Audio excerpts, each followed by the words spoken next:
Assalamualaikum warahmatullahi taala wabarakatuh. A'udzu billahi minasyaitonir rajim. Bismillahirrahmanirrahim. Alhamdulillah wassalatu wassalamu ala Rasulillah sayyidina Muhammad bin Abdullah wa ala alihi washabbihi wa man wala.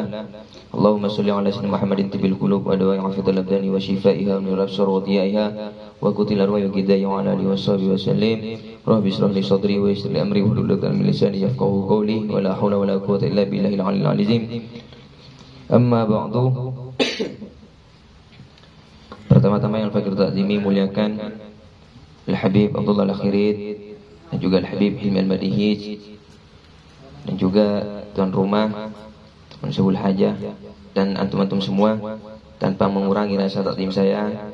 Mudah-mudahan guru-guru kita, guru saya, guru antum semua, oleh Allah SWT dipanjangkan umurnya, diluaskan rezekinya, dikabulkan segala hajatnya, dimudahkan segala urusannya, dikabulkan hajatnya, dan diwafatkan dalam keadaan husnul khatimah. Amin ya rabbal alamin. Alhamdulillah. Sekarang membahas tentang mufattirat, hal-hal yang dapat membatalkan puasa. Puasa itu batal yang pertama disebabkan karena riddah, murtad, naudzubillah.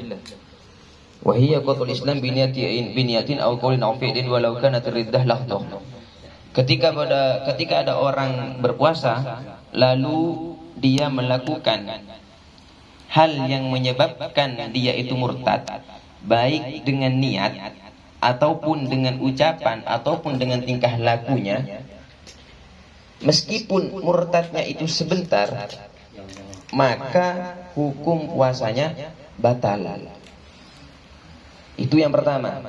Yang kedua, yakni al-haid wan nifas wal wiladah walau lahzatan minan nahar, yakni yang dapat membatalkan puasa bagi wanita adalah ketika datangnya haid ataupun nifas dan melahirkan di waktu siangnya. Jadi ketika misal dari jam pagi dia puasa, sebelum zuhur ataupun setelah zuhur ataupun jam 9, 10, 11 dan seterusnya, tiba-tiba si wanita itu haid, maka baginya itu puasanya batal. Dan tidak boleh meneruskan puasanya, dia harus makan sudah. Namun meskipun seorang wanita itu diperbolehkan makan, akan tetapi jangan sampai makan terang-terangan.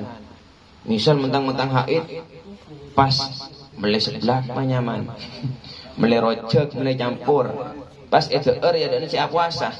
Nah itu berarti secara tidak langsung dia tidak menghormati bulan Ramadan. Sedangkan hukum daripada menghormati bulan Ramadan itu wajib. Makanya sampai senang saja dengan sebab masuknya bulan Ramadan, maka haramallahu jasadahu minan nar. Allah haramkan jasad orang tersebut dari api neraka. Itu senangnya saja, apalagi dengan ibadahnya nanti ketika di bulan puasa. Wan nifas juga itu dapat membatalkan puasa. Wal wiladah, dan melahirkan.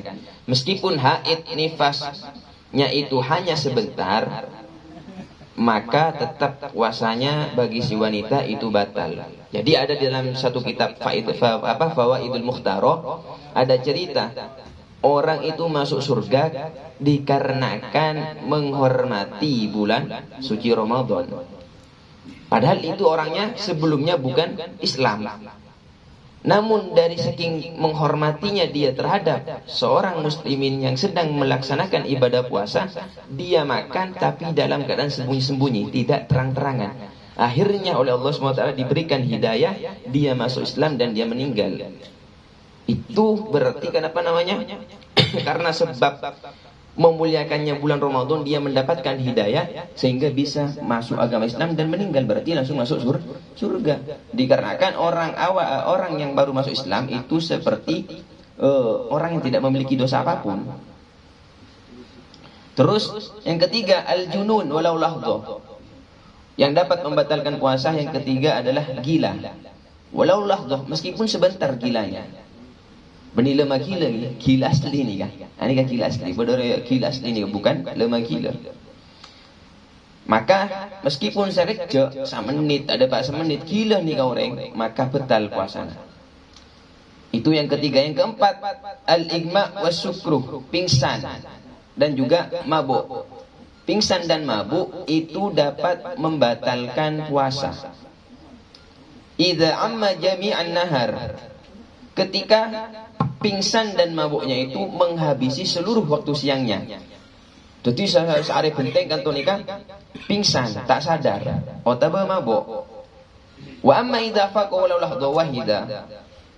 Namun idza afaqa, apabila orang itu sadar dari mabuknya atau pingsannya, walau lahdha wahida, meskipun sebentar sadarnya itu, maka ada pendapat sahha shaumuhu wa huwal mu'tamad indar Romli. Maka sah puasanya menurut Imam Romli, dan ini adalah pendapat yang muktamad. Ketika sadar berarti tidak sampai habis waktu siangnya itu. Misal mabuk atau pingsan jam 1, jam 3 sadar. Nah, maka sah puasanya kata Imam Romli. Tapi kalau menurut Imam Ibn Hajar, yabtulu idza ta'adda bihi walau lahdha. Mabuk dan pingsannya ketika disengaja melakukan mabuk ataupun pingsan, maka kata Imam bin Hajar puasanya batal meskipun sebentar pingsannya, karena disebabkan ada unsur kesengajaan. Wa qala akharun la yabtulu illa idza ta'adda wa amma jami'an nahar. Kalau pendapat lain, puasa orang yang pingsan ataupun mabuk itu tidak batal kecuali apabila disengaja. Berarti kalau tidak sengaja mabuk dan pingsannya itu tidak batal. Kalau sengaja maka batal. Wa amma jami'an nahar, dan tidak batal puasanya kecuali apabila disengaja mabuk dan pingsannya. Wa amma jami'an nahar, dan menghabiskan seluruh waktu siang.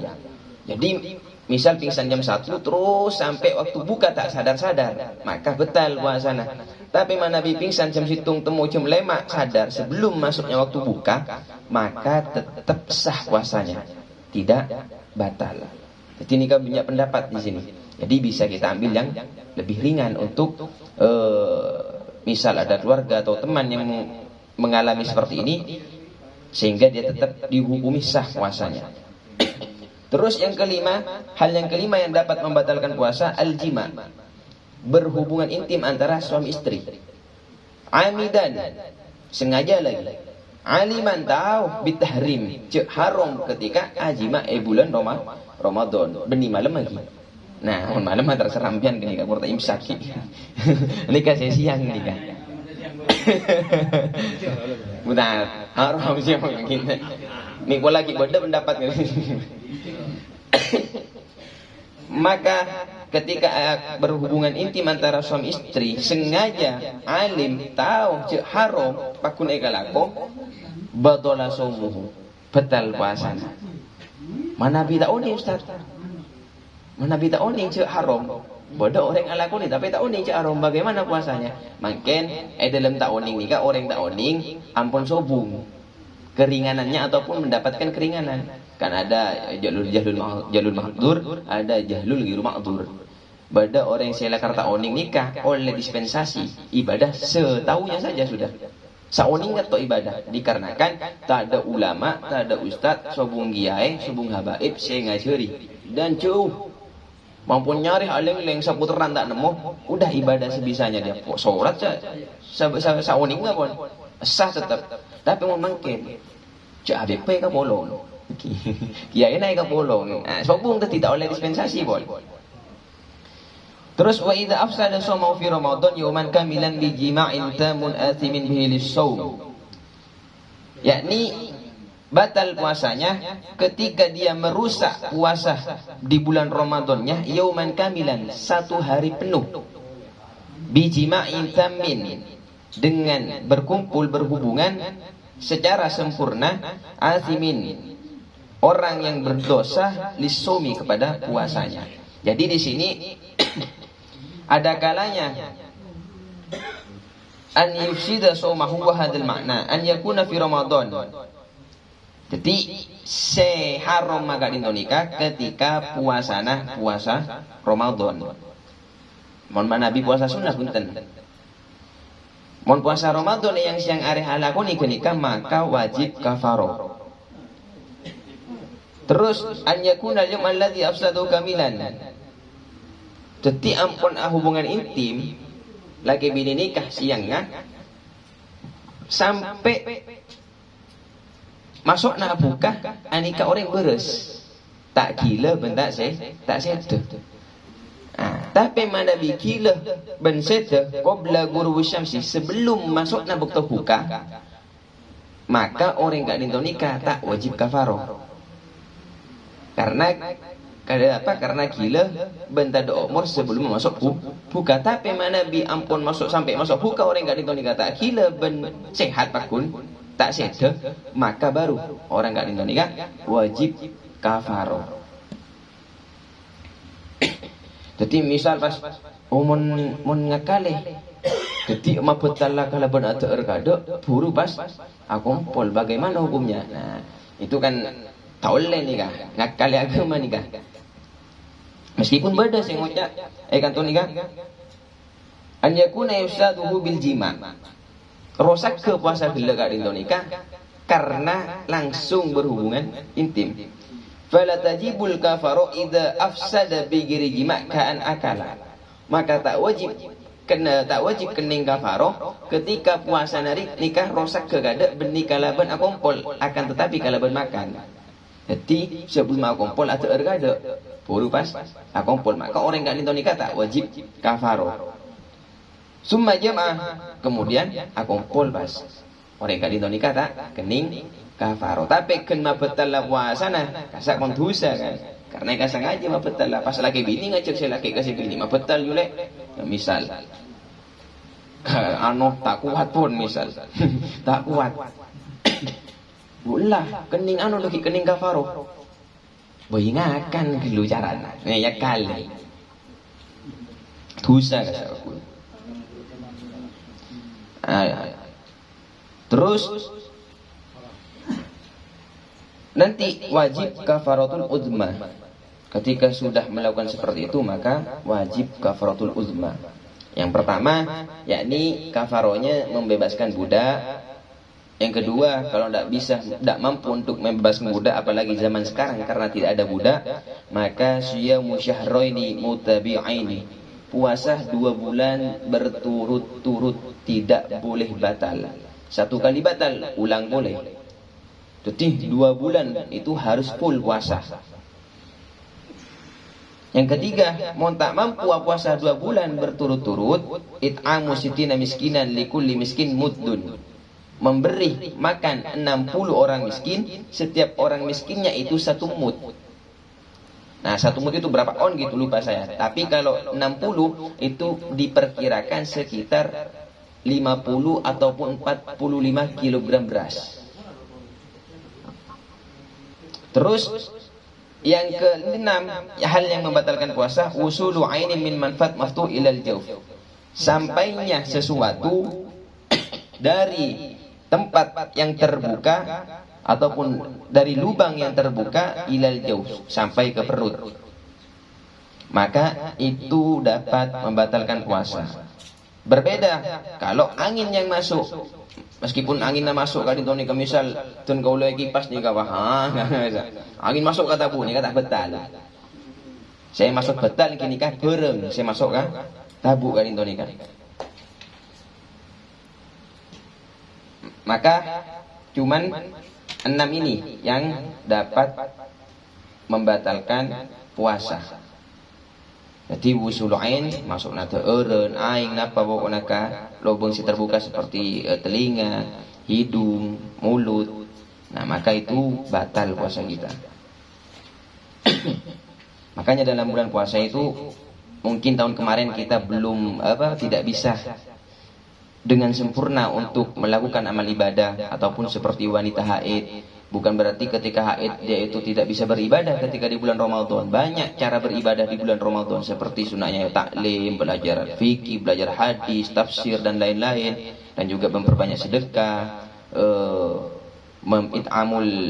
memberi makan kepada orang yang berpuasa, itu kan termasuk amalan-amalan sunnah. Jadi meskipun wanita itu haid, tetap dia bisa beribadah di bulan Ramadan. Makanya di situ ada salah satu doa di dalam kitab Lataiful Ma'arif, ada doa yang sangat dianjurkan untuk dibaca agar kita itu sampai dan bisa benar-benar beramal di bulan Ramadan. Doanya, Allahumma sallimna ila Ramadan wa sallim lana Ramadan wa sallimhu minna mutaqabbalan. Itu dianjurkan diperbanyak ataupun dibaca, memperbanyak membaca doa tersebut. Karena kita tidak tahu besok apakah kita masih bisa puasa ataupun besok kita masih hidup dan lain-lain. Makanya di situ ada doa, Allahumma sallimna ila Ramadan wa sallim lana Ramadan wa sallimhu minna mutaqabbala. Itu terus dibaca itu agar supaya bisa maksimal ataupun bisa sampai kita ke dalam bulan Ramadan dan bisa melaksanakan ibadah puasa Ramadan. Karena bulan Ramadan itu undangan. Maka namanya bulan Ramadan ini kan banyak sokoh tapi sebung badanna. Banyak sokoh tapi sebung badan erung baru kasa. Banyak sokoh tapi sebung badan muka kita kun baru. Berarti orang kasa naudzubillah tak oleh panggilan khusus. Karena di dalam ayat Al-Quran kan Allah berfirman, A'udzubillahi minasyaitonir rajim, ya ayyuhalladzina amanu kutiba alaikumus syiyam. Iya, itu kalau di dalam ilmu nahwu, iyanya itu ya nida, seruan panggilan. Misal, mulai olok wahai Z, berarti selok Z, bakun datang Z. Wahai Muhammad, berarti Muhammad bakun sudah datang, tak kira Ahmad sudah datang. Wahai Hamid, berarti Hamid sudah datang, tak kira Ahmad. Nah, itu panggilan khusus di bulan orang yang berpuasa di bulan Ramadan, itu panggilan khusus. Makanya di situ Allah pakai kalimat iya, itu nida, panggilan seruan. Siapa yang dipanggil oleh Allah? Siapa yang diseru oleh Allah? Siapa yang diundang oleh Allah? Alladzina amanu, orang-orang yang beriman, yang dipanggil, yang diundang, yang diseru oleh Allah adalah orang-orang yang beriman. Apa isinya? Kutiba alaikumusiyam. Allah mengundang orang yang beriman, memanggil orang yang beriman, menyeru orang yang beriman agar untuk berpuasa di bulan Ramadan. Berarti kalau ada orang yang tidak puasa Ramadan, berarti belum mendapatkan undangan, panggilan, seruan dari Allah Subhanahu wa ta'ala. Karena iman itu ada terbagi 3 iman. Ada iman yazid la yanqus. Iman itu bertambah terus tanpa berkurang. Detik demi detik, menit demi menit, hari demi hari, terus itu iman bertambah. Wala yanqus, tidak pernah berkurang. Iman siapakah yang seperti ini? Maka iman yang yazid wala yanqus, bertambah tanpa berkurang, adalah imannya para nabi dan para rasul. Ada iman la yazid wala yanqus, tidak bertambah, tidak berkurang. Misal iman tersebut 10%, ya udah 10% terus. Tidak berkurang, tidak bertambah. Maka imannya ini adalah imannya para malaikat. Ada iman yazid wa yanqus. Kadang bertambah, kadang kurang. Iki iman naten gaul ban sampean nikah. Kapan atambu semangat ngajina. Semangat tarawihna. Semangat tadarusanna, tapi mohon kurang. Ada elang tarawihna, tadarusna elang juga, ngajina elang. Amalan muka dan kalau sampean kadang nikah, yang beriin taufik hidayah, inayah pertolongan surah Allah Taala sehingga bisa melaksanakan ibadah puasa di bulan Ramadan dengan secara sempurna dan juga dengan memperbanyak amal-amal ibadah di bulan tersebut. Amin ya rabbal alamin. Mungkin hanya itu yang bisa Abah sampaikan, kurang lebihnya mohon maaf. Assalamualaikum warahmatullahi taala wabarakatuh.